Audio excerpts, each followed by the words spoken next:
وہ نبیین کی جماعت ہے۔ اللہ کا انعام رسول اعظم صلی اللہ علیہ وسلم پر ہوا، اللہ کا انعام ابو بکر صدیق پر ہے، اللہ کا انعام فاروق اعظم پر ہے، اللہ کا انعام حضرت عثمان غنی پر ہے، اللہ کا انعام مولا کائنات پر ہے، اللہ کا انعام حضرت حسن و حسین پر ہے، اللہ کا انعام جنت خاتون پر ہے، اللہ کا انعام غوث اعظم پر ہے، اللہ کا انعام ہند کے راجہ پر ہے، اور اللہ کا انعام اس صدی کے مجدد اعظم امام احمد رضا خان صاحب بریلوی پر ہے۔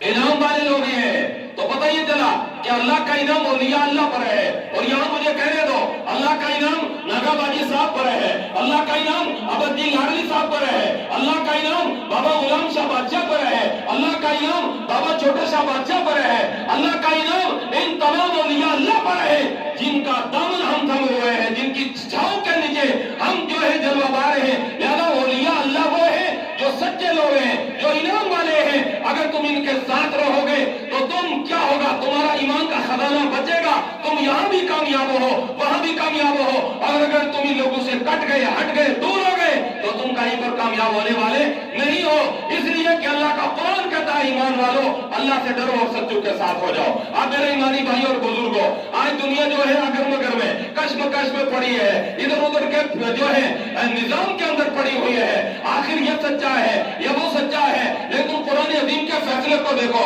قرآن عظیم کے ایک نظام کو دیکھو۔ میرے ایمانی بھائیوں اور بزرگوں، قرآن عظیم نے وضاحت اور صراحت کے ساتھ اس کو بیان کیا ہے۔ جن پر اللہ کا انعام ہوا ہے وہ سچے لوگ ہیں، اور سچے لوگوں کی ایک جماعت جو ہے، ایک جو ان کی تعداد جو ہے، ان کی فہرست جو ہے وہ بیان کر دیا ہے۔ اسی طریقے سے حضرات ان میں دیکھیے اعلیٰ حضرت رضی اللہ تعالیٰ عنہ کا ایک شعر میں نے پڑھا تھا کہ اس نشانی کے جو سگے ہیں نہیں مارے جاتے، حشر تک میرے گلے میں رہے پٹا تیرا۔ گویا اعلیٰ حضرت امام احمد رضا بتانا چاہ رہے ہیں اور لوگوں، اور یہاں تو میں آپ کو بتاؤں حضرات یہ نشانی کیا ہے کہ اس نشانی کے جو سگے ہیں نہیں مارے جاتے۔ نشانی کا معنی میں آپ کو بتاؤں، اور سگ کہتے ہیں عربی کے اندر اس کو، فارسی کے اندر کتے کو کہتے ہیں۔ اور سگ کی مثال دے کر کے کہا امام احمد رضا ارشاد فرماتے ہیں لوگوں نشانی جو ہے وہ یہ ہے کہ غوث اعظم کی غلامی کا پٹا اگر کسی کے گلے کے اندر پڑ گیا، یعنی غوث اعظم کا غلام جو بن گیا، وہ کہیں پر مارا نہیں جاتا ہے۔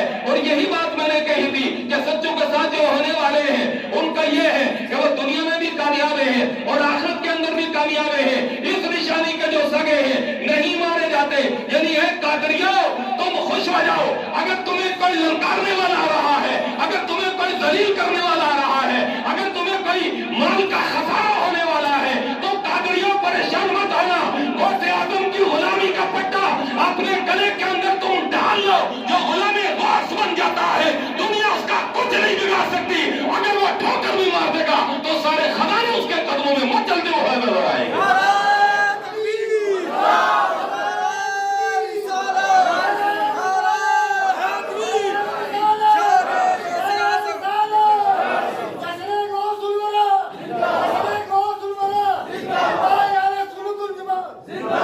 اس نشانی کے جو سگے ہیں نہیں مارے جاتے۔ میرے ایمانی بھائی اور بزرگوں، جب غوث اعظم کی غلامی کا یہ عالم ہے، غوث اعظم کے چاہنے والے کا یہ عالم ہے، غوث اعظم کے ماننے والا کا عالم یہ ہے، غوث اعظم کی سیرت پر چلنے والے کا عالم یہ ہے، تو امام الانبیاء کے غلام کا عالم کیا ہوگا، میرے محبوب کے امتی اور غلام کا عالم کیا ہوگا۔ ہمیں یہ تو غوث اعظم ہے، لیکن میں آپ کو بتانا چاہتا ہوں میرے ایمانی بھائی اور بزرگوں،